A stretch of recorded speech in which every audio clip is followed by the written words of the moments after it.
Recording has started. Woohoo!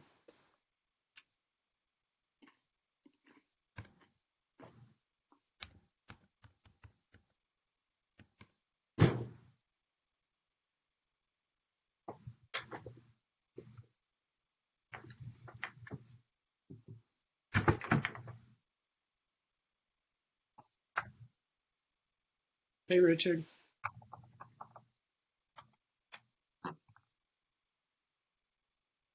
Hey, Nancy. Hey, Richard. Hi. And Mary.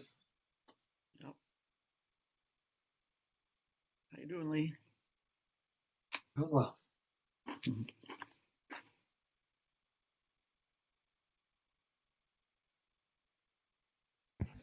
All right, let's get going. Hello, thanks for coming. Welcome to the Sierra Club Huron Valley Group's monthly program for August 2020, coronavirus edition. In case anybody doesn't know, the Huron Valley Group is the local outpost of the Sierra Club, which is America's largest and oldest environmental group. And if you're not a member already, we sure would like you to join, and you can do that at sierraclub.org. And the first year is $15. Our motto is explore, enjoy, and protect the planet. We recently got word from the National Club that it's continuing its ban on face-to-face meetings until February. So this format's going to continue for a while. And thanks a lot to Jamie McGarrah, who's on this, for teaching us how to do these Blue Jeans platform, and also for running the show here. Let's start with a moment of silence for those who are ill, have lost someone, or who are living in fear of violence in their community, including police violence.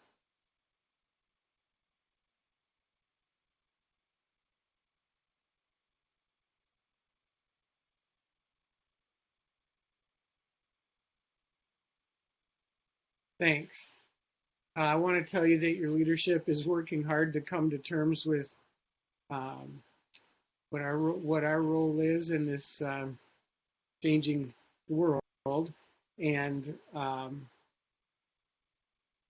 the privilege that we have without thinking about it, and the cost that our privilege can cause others. And our meeting next month is going to be about this. We'll be meeting online jointly with the Crossroads Group and the Nepison Group to listen to Justin Onwenu. And he's an activist from Detroit, for the Sierra Club, and he'll be teaching us about environmental justice. The meeting will be right here on this same link at 7:30 on Tuesday, September 15th. And the leadership team had a preview of Justin's presentation. It is very powerful. You're going to want to see it. And I also want to say, Justin is a 20-something. So is one of our presenters tonight. I think the other one is pre-20. And I hope you'll agree with me that it's so refreshing to hear young voices in our programs. And we also had Sam McMullen in June, who was another 20-something. As you might remember, the topic of June's program was recycling. And I want to share some news about a big victory in our advocacy. Last month, Ann Arbor City Council unanimously voted to sign a contract with the local nonprofit Recycle Ann Arbor to repair and operate the Ann Arbor materials recovery facility known as the MRF. And that's just great news. A lot of us have been advocating for that for a long time, and I don't think for a while we thought there was much chance of it actually coming to pass, and it has. So thanks to everybody who contacted city council members and so on. Also, the Washtenaw County Board of Commissioners last week unanimously voted to move up its zero carbon emissions goal for county operations from 2035 to 2030. And they took a concrete step in that direction by voting to change all their lighting countywide to LEDs. By that, I mean the county operations are going to change all their lighting to LEDs right away. It will eliminate 30% of county government's carbon emissions, and the investment will pay for itself in 7 years. In other news, if you haven't heard, the National Sierra Club has made an endorsement for president. Wait for it. Drum roll. Can you guess? We've endorsed Joe Biden and Kamala Harris. The SierraClub.org has many actions you can take to help in the effort, such as letter writing and phone calling. We got ahead of the game and we've been writing letters. I've got some of them here.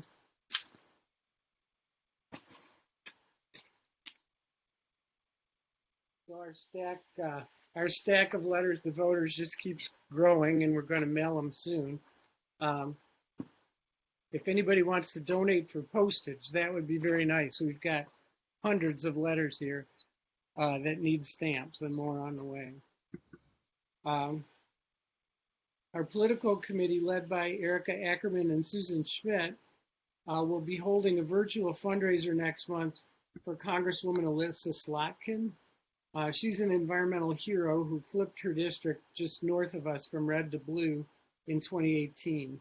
And there are opportunities to participate at the host level, which is $200, and the participant level, which is $50.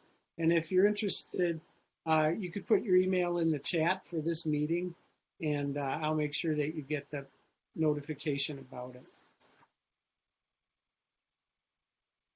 So here's the part of the meeting where I usually ask you to get up and introduce yourself to someone you don't know, but since we can't do that virtually, I'm wondering if 2 or 3 people who don't always come every single time to these meetings would just chime in and introduce yourself and tell us why you came tonight.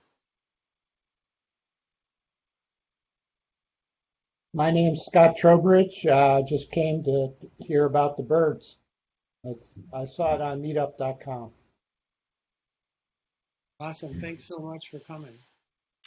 My name is Mary Navracki. I'm a member of the Crossroads Group, the program planner, chairperson, and I came for the birds. I'm Lee Burton. I'm the chair of the Crossroads Group. We're doing a lot of activities, partnership with Huron Valley, and I'm a fairly serious birder myself. I would love to hear this story. A new little spot on a stream in front of my house and the wetlands we own, and since we developed this one little spot, we've had 35 different species come in the last just 2 months. All right. Is there anybody else who'd like to share with us? Hi, maybe I'll say something. So my name's Ian. I just moved to Ann Arbor a few weeks ago from New Jersey. And I got into birds a little bit in the spring when we were all sort of locked in our houses and walking around the same neighborhoods over and over again. And I just wanted to learn more about the birds that are here in Washtenaw County and how that compares to where I was before. Where did you come from? New Jersey. Okay. That's a good birding state. You got Cape May.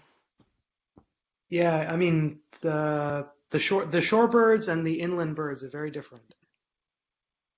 Yeah.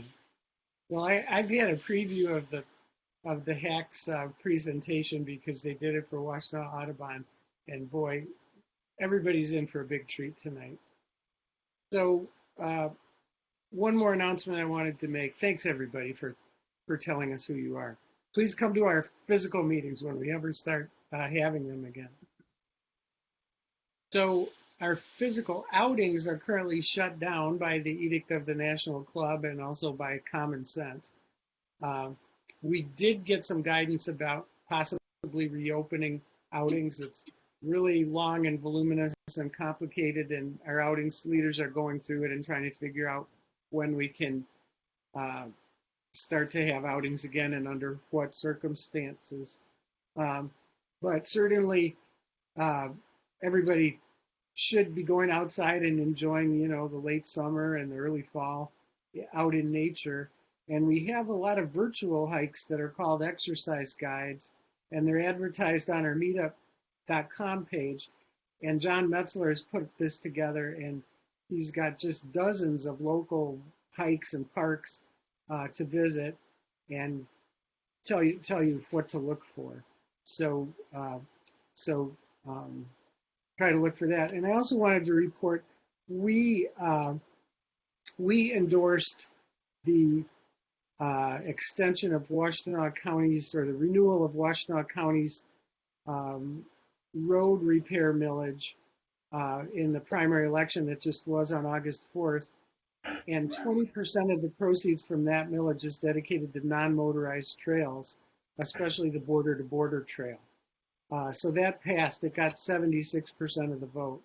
So I don't think the Huron Valley Group can claim to have pushed that one over the finish line, but we all did our little part. And with that money coming in, we should see the border-to-border trail get finished within the next few years. So that's pretty exciting. Are there any questions or any comments anybody wants to bring up? Any further announcements before we get to the program?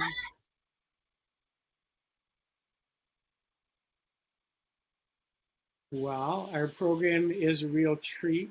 This past May, and Ian, too bad you weren't already in Ann Arbor. This past May, we had a weekend when the bird migration through our area was the best in a decade or more. And these two brothers here, Matty and Benjamin Hack, set out to beat the record for the number of bird species seen in one day ever in Washtenaw County, and that record stood at 141 species. And they did their research and they got on the road. And I will turn it over to them to introduce themselves and to tell you what they came to tell you.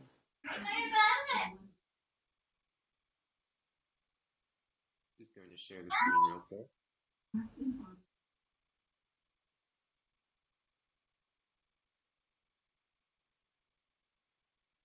Thank you, Dan, and everybody for coming out tonight. I'd like to note before we start that if anyone's interested in exploring birds a bit more, as I know several people expressed, the Washtenaw Audubon Society is also a great resource around here, offering many bird-related programs and in better times walks and such. So.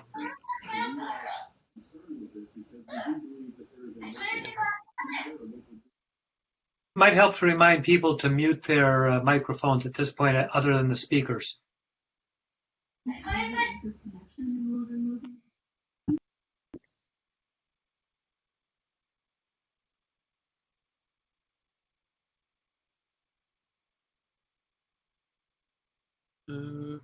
Okay, cool.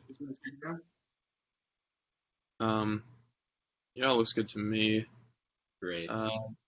Yeah, so hey everyone, I am Ben, and it's my brother Matt, and yeah, we're here to tell you about the big day that we did on May 16th of this year. A story of triumph and despair, or so it says. You can determine for yourselves if that's actually accurate. So a big day is just trying to find as many species as possible in a single day, 24 hours, midnight to midnight. Can be a fairly formal event. There are several competitions, such as the World Series of Birding, which takes place in Cape May and New Jersey, also every May, and the Champions of the Flyway, which takes place in Israel and is a big global big day, raises a lot of money for conservation. And so here are a few of the records that we have here for other types of big days, not in Washtenaw County. There's the ABA area, which is just the United States and Canada. The record is 294 back in Texas. And in the world, it's 431 species of birds seen in a single day, which is more than I'd probably see in a single year in any given year. So that's really crazy to me. And then somewhat more modest is Washtenaw County at 141 species being the record before we set out here. And that was set back in 2002, so it's been a little while that one's held up. And around the turn of the century, there was a flurry of big day efforts in Washtenaw County that had sort of subsided before this past year. And we had already had the idea of a big day in our heads a little bit, partially because the birding scene in Washtenaw County has changed since those early 2000s records. In no small part also because of eBird, which for those of you who don't know is a citizen science database run through the Cornell Lab of Ornithology, and there's really robust and broad amounts of bird distributional data. And when our plans were shifted this past spring, we realized that this was a good opportunity to see if we could break that big day record in Washtenaw County and take on that sort of challenge. So that's a screen cap from eBird in the bottom left right there. Benjamin and I created a list of every bird species that might be possible in a mid-May Washtenaw County big day. And for each bird, we came up with where we would find them on the route, how likely we were to find the bird, and used that to concoct a route of maximum bird efficiency. And we got a little bit thrown off our game by the International Migratory Bird Count, which was 1 week before our big day. It was a very slow start to spring with no north winds, and migration was trying. So we were, and we did not see very many birds at all on the International Migratory Bird Count.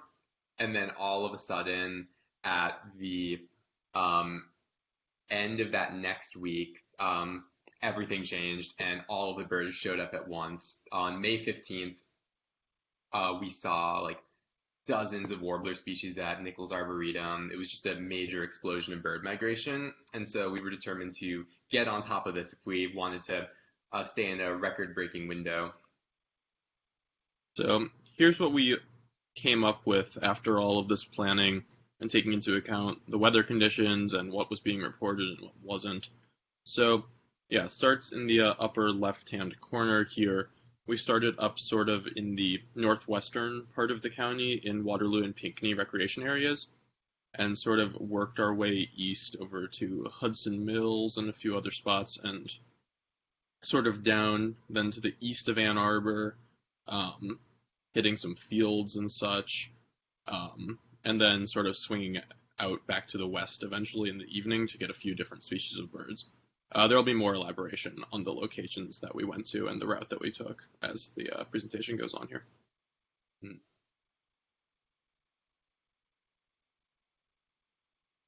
So the goal in designing this route was obviously to maximize as many birds as we could get. And so that just follows from how many habitats you can get to. So one thing to take into mind is that because of differences in bird behavior, different spots are better at different times of day. So you want to get to the woods pretty early on, like at sunrise. That's probably where you want to be because there's a lot of species of warbler and many other songbirds that are just going to be a lot easier to find right then because they're very active after the night. Then after that, you could probably head over to some more open habitats because the activity will still be better earlier in the day, but you definitely still want to get to the woods first. A lot of big day planning is just trying to cram as many spots as possible into the morning because that's by far when you're going to get the most birds. And then just doing cleanup after that, depending on what you didn't see. And that was sort of the doctrine that we followed throughout this. You can see how many locations we crammed onto those maps in the past slide. That was after we made some cuts, and then in practice we didn't even go to all those locations. Yeah, I didn't actually know that there was a maximum number of points that you could put in Google Maps, but I think it's like 14, and I hit that like 4 times as you saw. So, yeah, there was a lot we had planned. So the night before, we drove out to our family's cabin at Crooked Lake, which is about 25 minutes west of Ann Arbor and still in Washtenaw County, so that we could get an early start in the more expansive woodlands in the northwestern part of the county. And we got out there like around sunset and immediately got some pretty nice birds, including a least bittern, which is the bird pictured there. These bird pictures are all taken by us, but most of them were not taken on the big day. Yeah, photographic big day is a whole nother beast right there. But it was our first least bittern record at Crooked Lake, which we birded pretty extensively, so we took that as a positive omen and got some other nice birds, including one species that we ultimately did not even see the next day, just because. I think we got to bed around 10 o'clock and our alarms went off around 4. Yeah, it was around there. We made tea. We had to. Oh yeah, 4:30. There it is. There it is. Yeah. So yeah, we pretty much just got out of there as fast as possible because we wanted to get up to our first location before sunrise because there were a few nocturnal birds that we were hoping to get there. So we were cutting it a little close, but I mean, getting up at 4:30 doesn't sound like cutting it that close, but time is very crunched in a big day, typically. Yeah, that was us sleeping in and taking some extra time to make tea, but we wouldn't have made it through the day without that. And before the sun even rose and before we had left, we got our first bird of the day, which was a barn swallow. I don't know why it was there in the middle of the night, but it was. So that red star, as you can see, is Embury Road, which is the spot in Pinckney where we first started off. That was there so we could get this species of bird, which Matty can play. Oh, wait, where did the recording go? Oh, well, we had audio, but Oh, here it is. There's audio.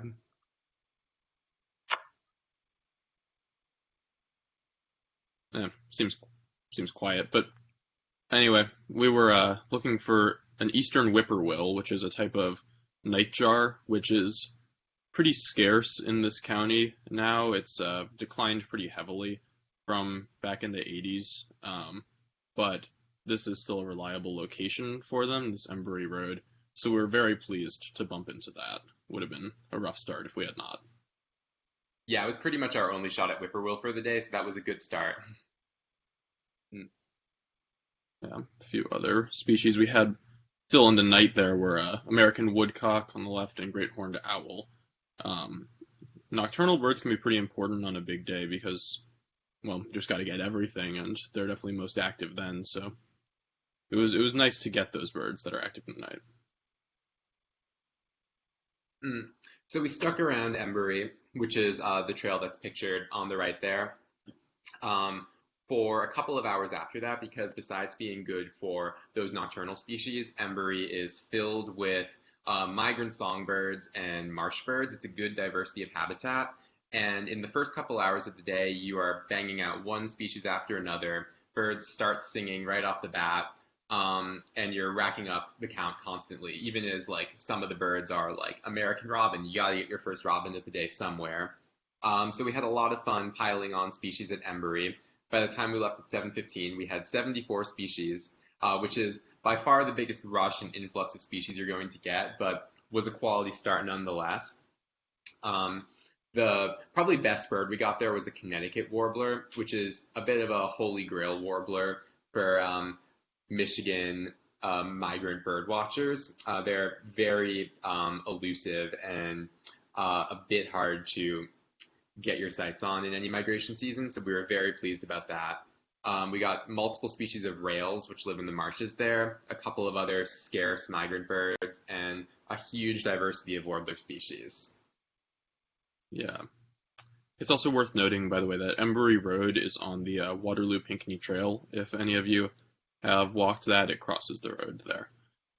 So after that, we decided to just sort of go as fast as we could to get a bunch of different species that we needed. So another bird that's declined pretty heavily in this county is the ruffed grouse. They used to be quite common, but now we're only at a few locations, and they only do their breeding display pretty early in the morning. So we raced over to this Lindley Road, which is another spot sort of up in that northwestern part of the county, to try to get it, and we succeeded on that. And then as soon as we got it, just moved on to the next bird, because that's how it goes.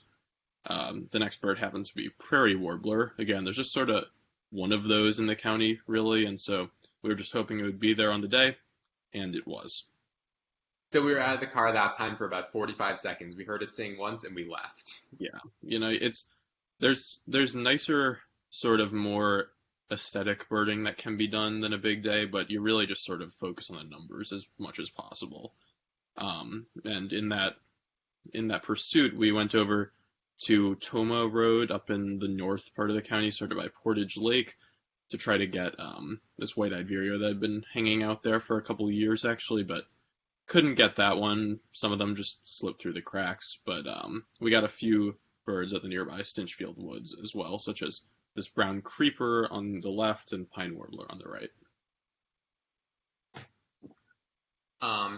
And so you can see that we're still in the northwestern part of the county there. We moved on to Hudson Mills Metro Park, which is one of the best known metro parks in Southeast Michigan.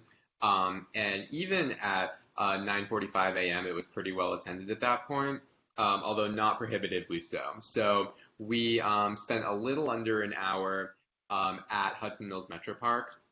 We were hoping to find prothonotary warblers, which are a really beautiful bright yellow species of warbler that mostly sticks to the Huron River. We struck out on prothonotary warbler, but there was just so much migration activity that had been condensed into a few peak days because of the wind patterns that we spent under an hour at Hudson Mills and got 72 species of birds. That brought us over the 100 mark, as you can see in the top right corner, which was a good place to be at before 10 a.m. And our highlight was that black-billed cuckoo, which is pictured below, which is an uncommon migrant in Southeast Michigan and hard to find that early in May. Field sparrow was the 100th bird, if you were wondering. Yeah, and so at this point you're going along and it's just like, oh wow, we're already at over 100, it's only 10 a.m, we've totally got this. We're totally going to smash this record out of the water. It's going to be a piece of cake.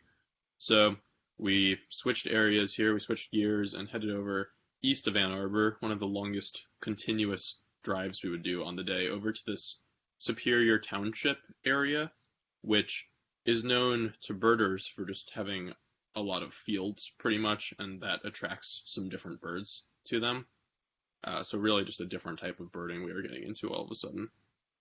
Yeah, it's some of the most accessible and public agricultural areas in this region. Well, public is a strong word, but yeah.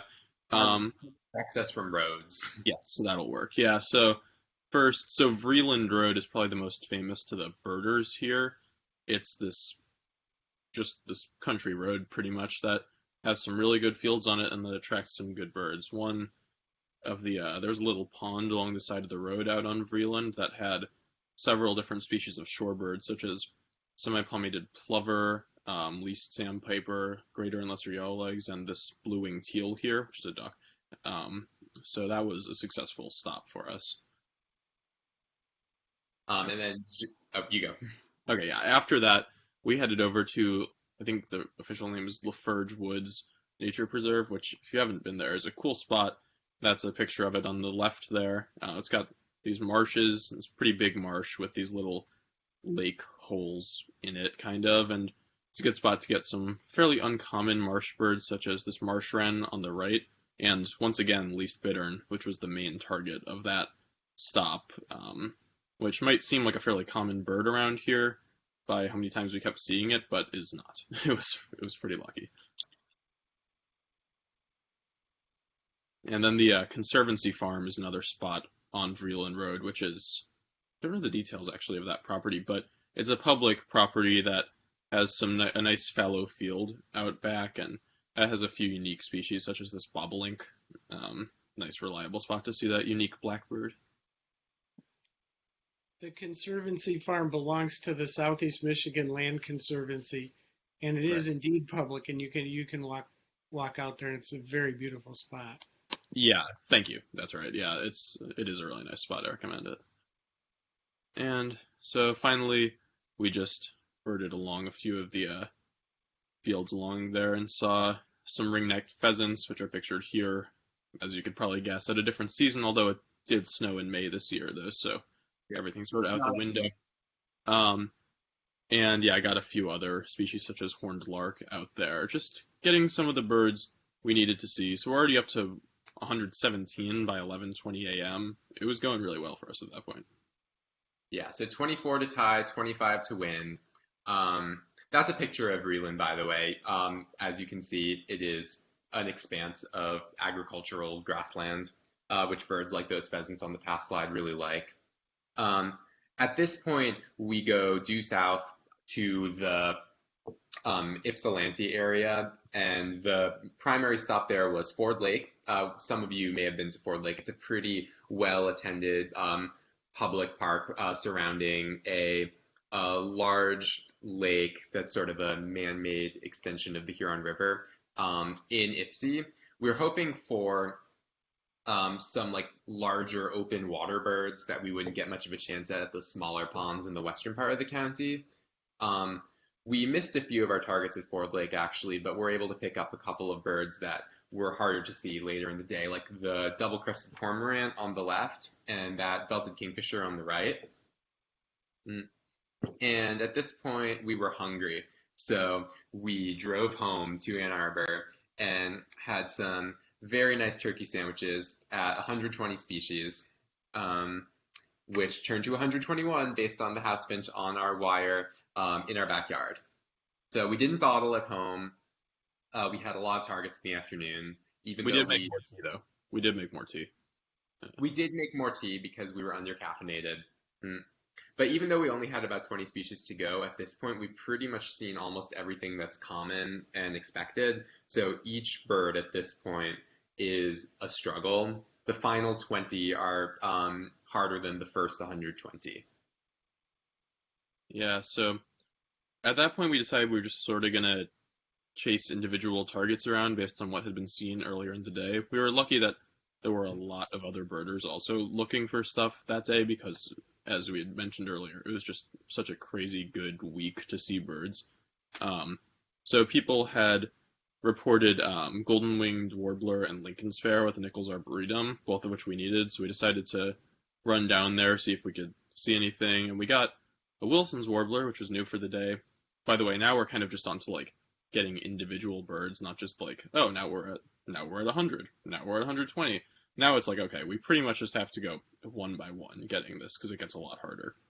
Yeah, it's a combination of only having a smaller pool of species left to get and the fact that the afternoons are always kind of the doldrums when it comes to birding.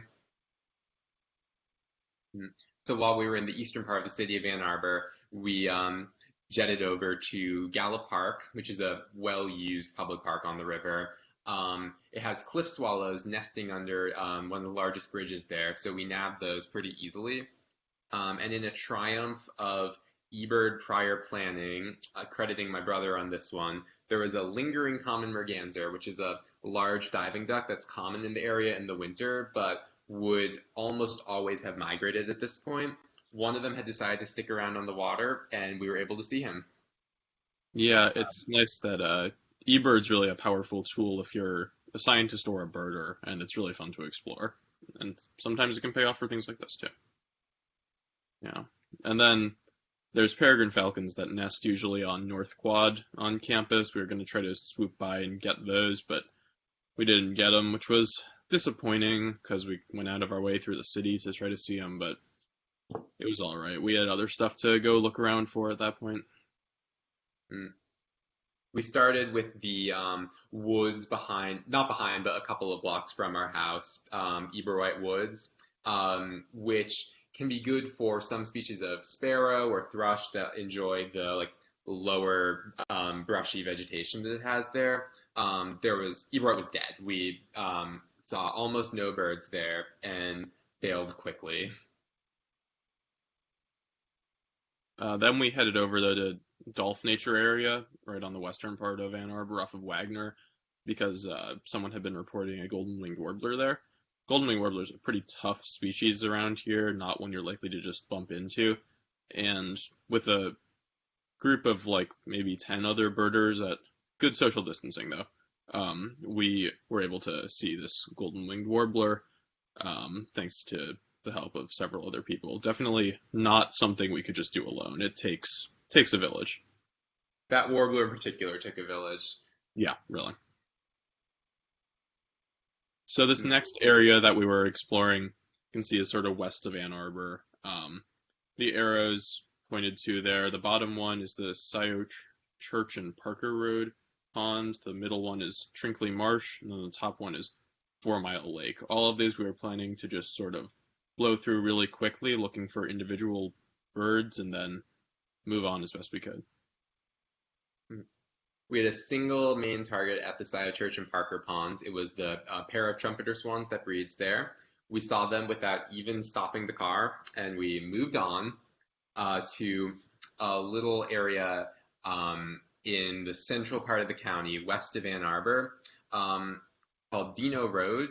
And some birders had reported that morning and the previous day really good passerine, like songbird migration at Dino Road, and it was probably because it was 4:30 p.m. and birds are not very active then. We did not see very much of anything.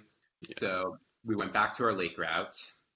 Although, also worth noting on Dino Road really quickly, just that at the south end of that road, which is just west of Baker Road, there's this pretty big wood lot there that is now public land, I think. There's a trail going through there that is public, so about to explore if you're interested, although the mosquitoes there are aggressive, so just take that into account.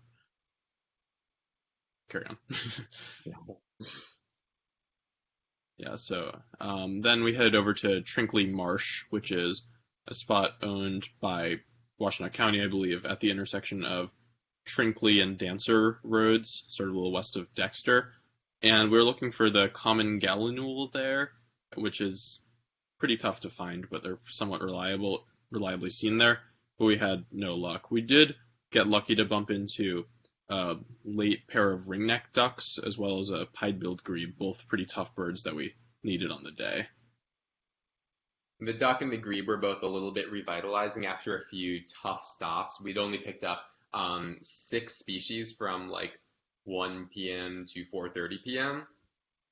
And we still had more than 10 to go before sunset. So we headed to 4 Mile Lake, which is one of the top birding locations in Washtenaw County, between Dexter and Chelsea. It's a large lake that's good for both like open water species and shorebirds and birds that like exposed mud and shallow water. There's a very reliable bald eagle nest that I would actually recommend people in the area go see if they're interested. And we picked up the eagles almost right away. Found a couple of ruddy ducks at the very far end of the lake. Like, how many miles away would you say those ruddy ducks were? Probably about 1. Yeah, despite being 4 Mile Lake, yeah, I assume that's a round, not a cross, but yeah. Yeah. So we saw the ruddy ducks and identified them through the scope. That's a ruddy duck on the left. The other birds in that picture are grebes. And then the surprise at 4 Mile was a Caspian tern. Terns are pretty tough across the board in Washtenaw County. We were not expecting to see one on the big day, but 4 Mile was as good a place as any, and we lucked into the Caspian that flew over. Yeah, I think Matty was involved with what came after this when I bumped into that Caspian tern, which was ordering our dinner, which was pizza from Thompson's in Chelsea.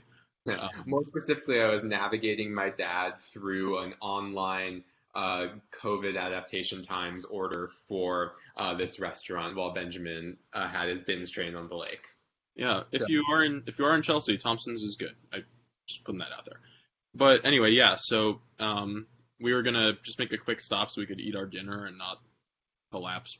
Pretty much on the way back over to that cabin where we'd started the day, we went up to this road in Waterloo. That's a very reliable spot to see cerulean warblers. And we succeeded and bumped into one singing and then went back and ate our pizza. Yeah, and this is probably one of the scarcest species in eastern North America that's a reliable breeder in Washtenaw County. We had a breeding pair of red-headed woodpeckers on our property at Crooked Lake, which is definitely the hardest species of breeding woodpecker to find in the county.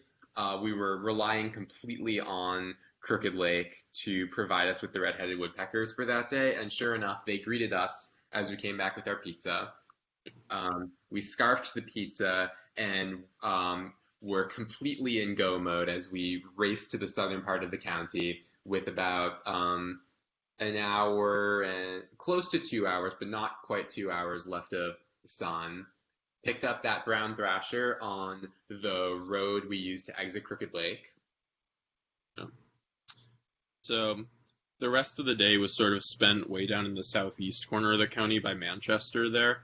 It's a good area for a lot of different grassland birds.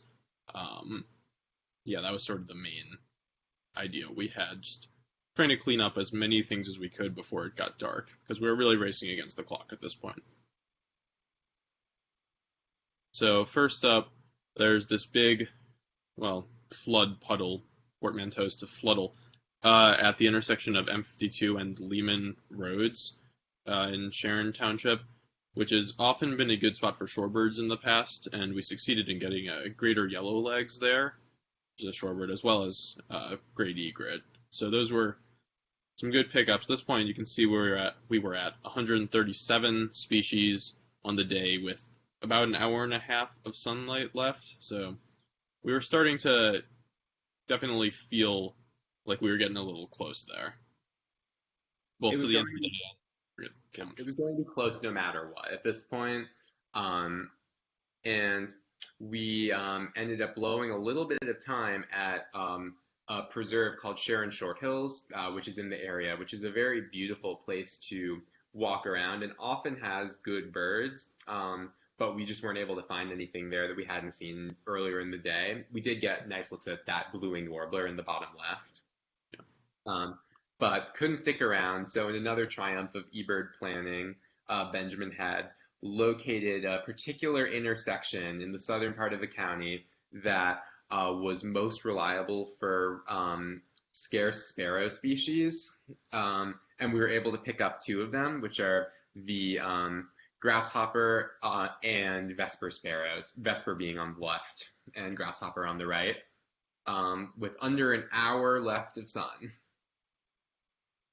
Yeah, that's sort of it's not the exact location, but that's sort of the habitat you're looking at. The grass is a little taller than out at like Vreeland Road, for instance, and a few more trees mixed in, and so that sort of is that different niche there that brings in the new species that we were hoping for. So then we were just sort of racing around other spots down there. Number 140 for us was this northern mockingbird, which we were lucky to bump into at Sharon Mills Preserve. We were thinking about having to go out of our way to try to find mockingbirds on another road in the area, but luckily we didn't have to. Saved us some time there. Yeah, that mockingbird saved us about 15 minutes when we had maybe a half hour left of sun.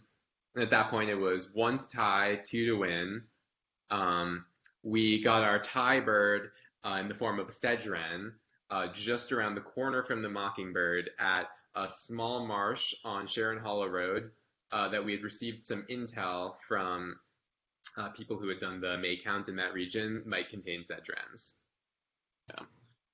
And then we hit the record, 142, with the Henslow's sparrow at Sharonville State Game Area, which is, for probably 25 years, been a reliable spot for this scarce and, I think, threatened species. And so we were really ecstatic to hear it singing away down there. And with this nice sunset, this picture actually was taken on that day, and it was just That's where the sun was in the sky when we got that bird. Yeah, really neat moment. We didn't even get any ticks there, which this place is notorious for ticks. So it was, yeah, we were really overjoyed at that point. But we weren't done. Because always more you can do. Still like 3.5 hours on the day. So we went around the corner to a really nice wooded forest called Nan Weston Preserve, which goes through like a kind of southern bottomland style forest up to a river. It did not look like that at 8:34 p.m., but that's a picture from Nan Weston. And while we were walking down there, hoping to get another shot at the prothonotary warbler and at barred owls and pileated woodpeckers, which both live in the park, which are birds we had not seen that day.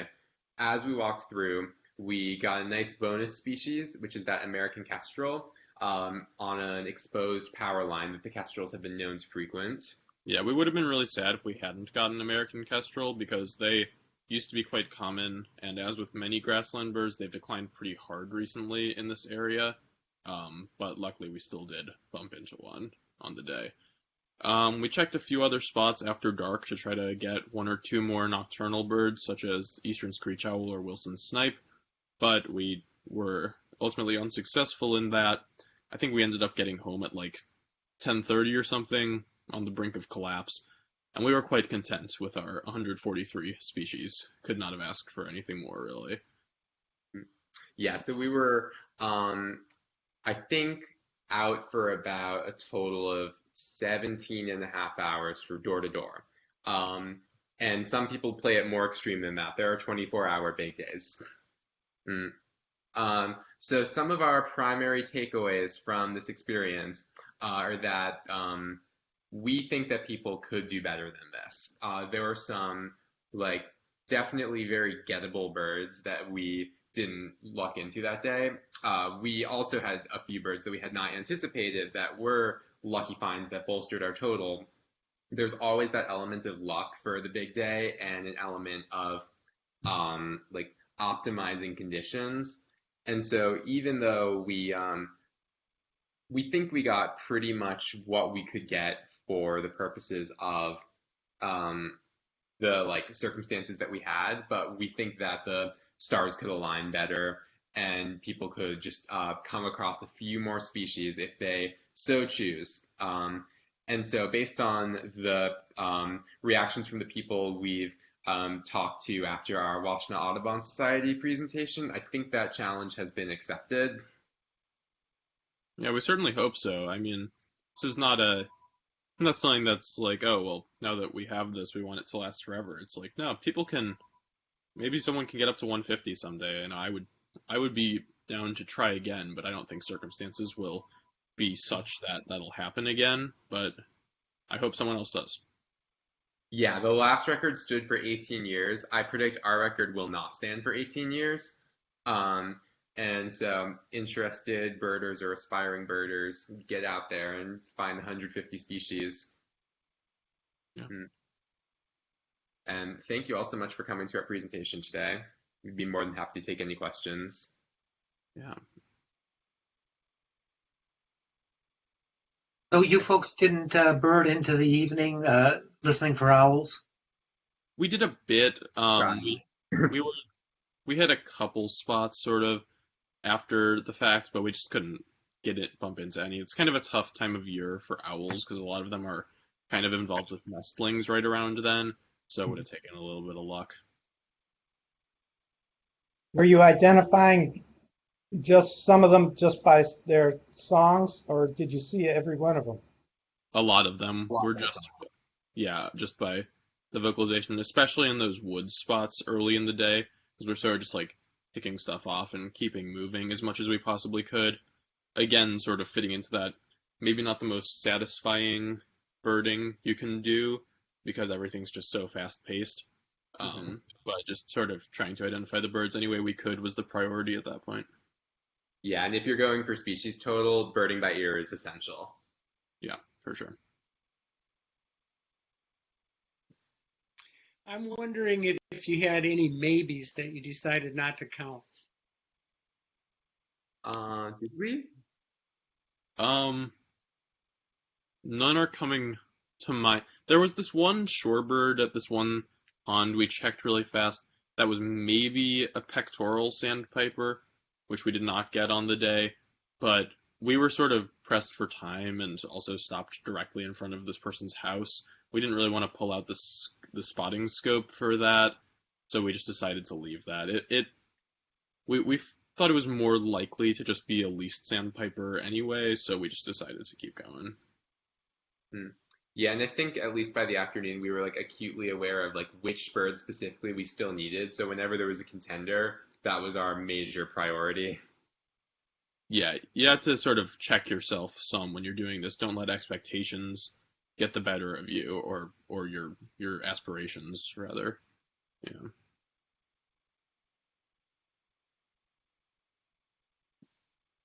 Tell us how you got started birding. Take that one. Do you want to take the corner today?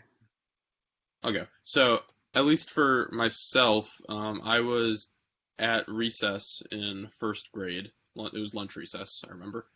And I think I was on the swings, and I noticed a few birds going over, and I was like, well, that's cool.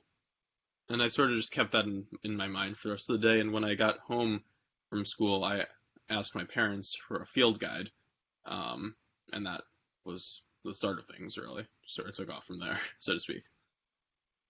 Yeah, and our parents are not birders, but they were very supportive of this new interest right from the get-go. So during those first couple of years, they took us to a lot of the like parks and metro parks in the area, and we just gradually kept like seeing some lifers and getting more and more interested. And for the past like decade plus, it's just been a major passion for both of us. Yeah, lots of time spent flipping through guides like the Kaufman guide, which I have sitting right next to me on the table here. You can't go too far away from it. So, yeah, just definitely there was an element of obsession there for sure, and it served its purpose. Past tense. Fair, yeah, okay.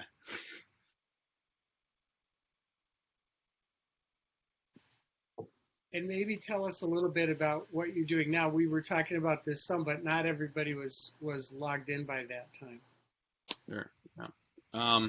So I am about to start my sophomore year at Cornell. I'm majoring in biology with a concentration in ecology and evolutionary biology, which really just means trying to study birds. And that's what I'm doing right now.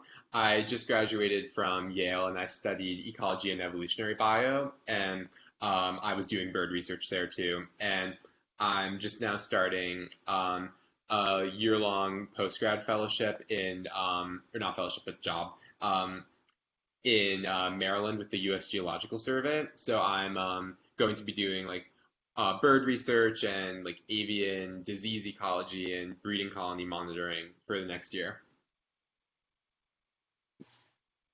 Everybody might not be aware that Cornell is the preeminent ornithology university in America, maybe the world. And there's been a whole string of young birders from Ann Arbor that have gone on to go to Cornell and study ornithology. So Benjamin is part of a long honor roll. Yeah, it's that's definitely no small part of why I chose Cornell in the end, is because of the Cornell Lab of Ornithology. And I currently have a small job there doing a bit of work for their Macaulay Library, which is the sort of like the media division of the Lab of Ornithology. So it's cool to just sort of be there, really, because there's so much cool research going on there, so much, they run the eBird project, which, a huge percentage of birders use and participate in this massive citizen science project. So there's a lot of really, really cool stuff going on there, and it's nice to be so close to it.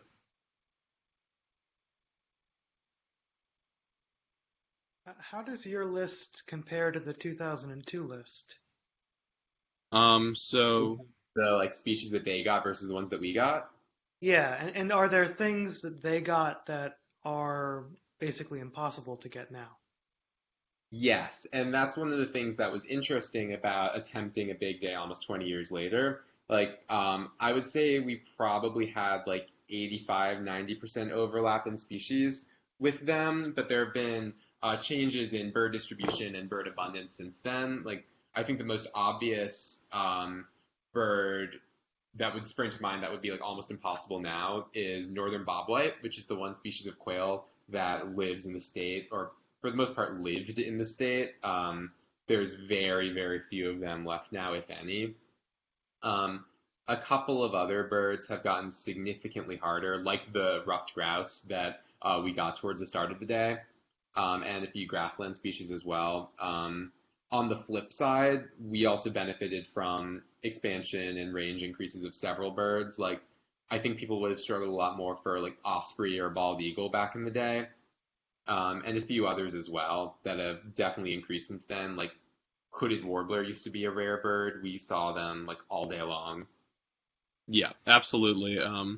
And we're lucky actually that one person who had that previous record in 2002, Don Chalfant, known in certain circles as Don the Man Chalfant, keeps pretty close records of a lot of different things. He's kind of list obsessed, and he has a nice spreadsheet going of like every big day effort that's been done in Washtenaw County for the last, I don't know, probably 40 years or something. And so in that spreadsheet, you can just like sort of compare what's been seen like in each of these different efforts that people have done, like how many of the years have recorded it.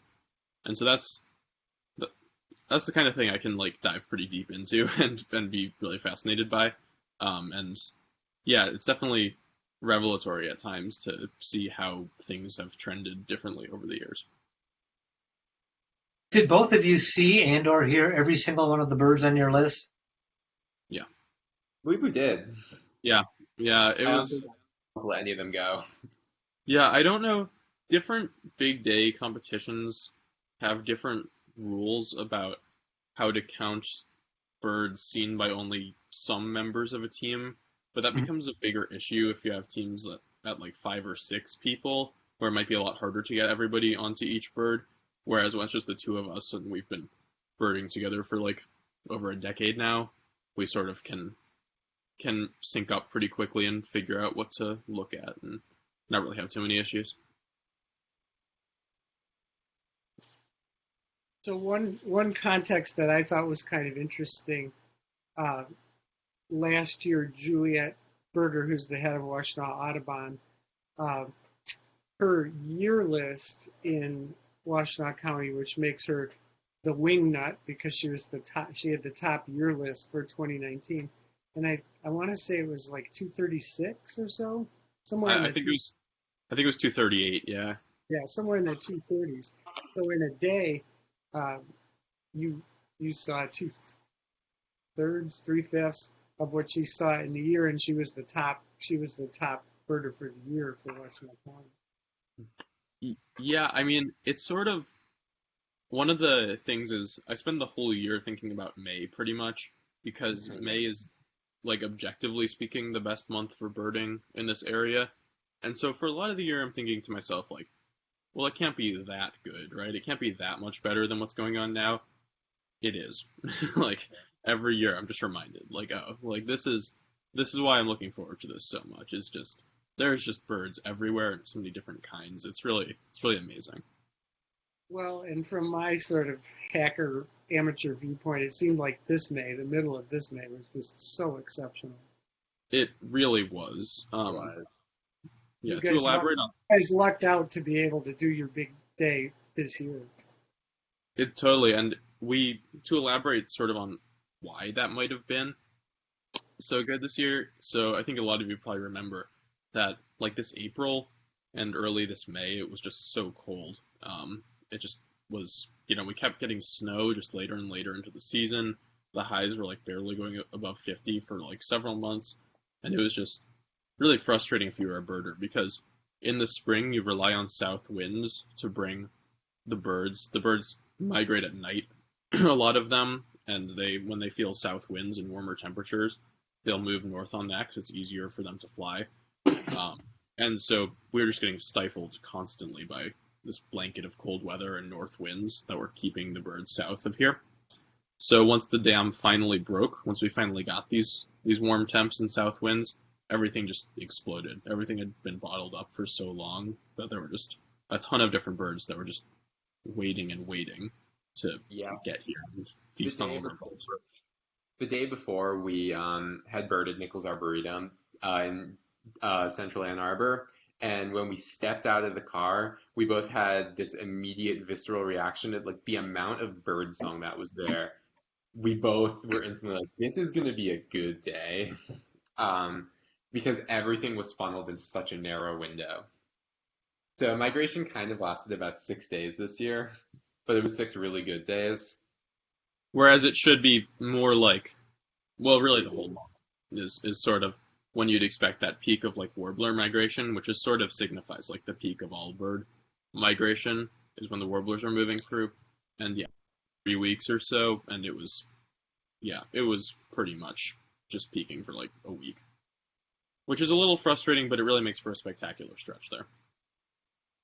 So are there one or two more questions or comments people have? I was wondering how you were recording if you were seeing so many at one time. Well, we were keeping checklists on eBird the whole time as we went, and even when like driving from place to place, I'd be behind the wheel and Benjamin would be tallying birds into eBird, just to make sure that we didn't lose track of anything as the day went on. And eBird will also give you your day list total.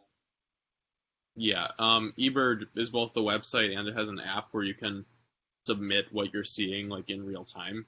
So you can just sort of, if I heard a chestnut-sided warbler, just hit a button and add that to my list, and then that makes it really a lot quicker than the old pen and paper methods of days past. How did the reduced human activity and COVID and everything affect the migration? I think I would have been tempted to say that people were out and birding even more than usual, and that was definitely the case for the two of us, since we were doing school completely from home and were able to actually get out at some point every day. I think the truth is that Washtenaw County has such an active birding community that like a large handful of people are out birding actively every single day. So I suspect it wasn't as much of a change in terms of birds being detected as one might imagine.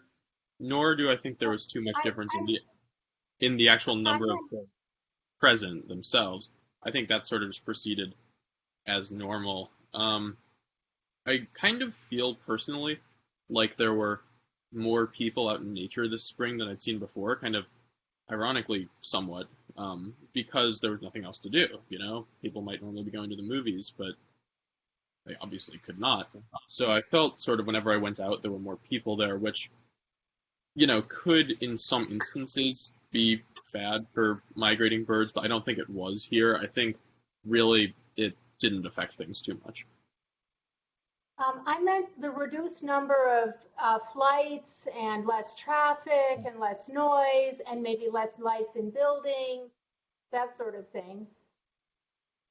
I think year to year, in terms of how many birds you can detect in a season, it has less to do with long-term human activity effects and more to do with like that particular year's weather patterns and like weather conditions. That said, I would be interested to know, like, moving forward, whether any effects from human activity or lack thereof might reverberate in terms of bird populations moving forward.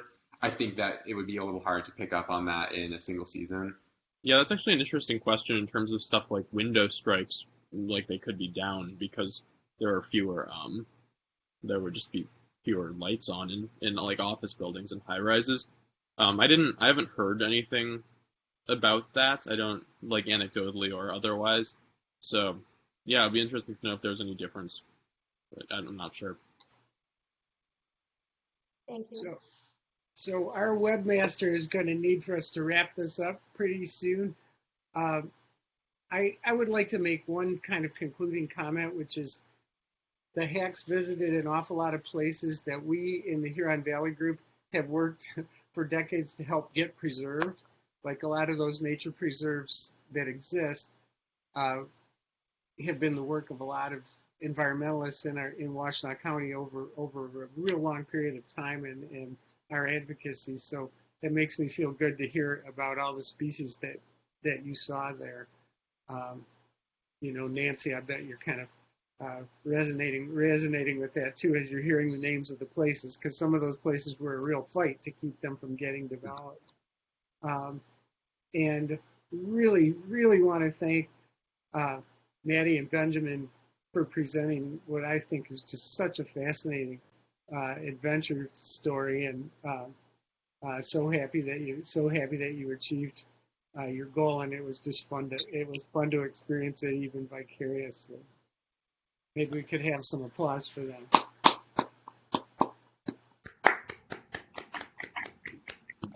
Well, thank you all for coming, and also for all the work that you've done in preserving this land and making it all possible.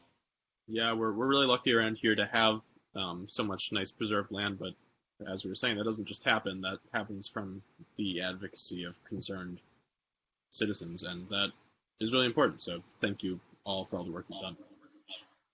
Well, good luck, guys, in school and in your career. And don't be strange. Thanks everybody for coming, and please come back next month to see Justin Onwenu's presentation about environmental justice. Take Thanks so care. much. Thank Thank you. you all.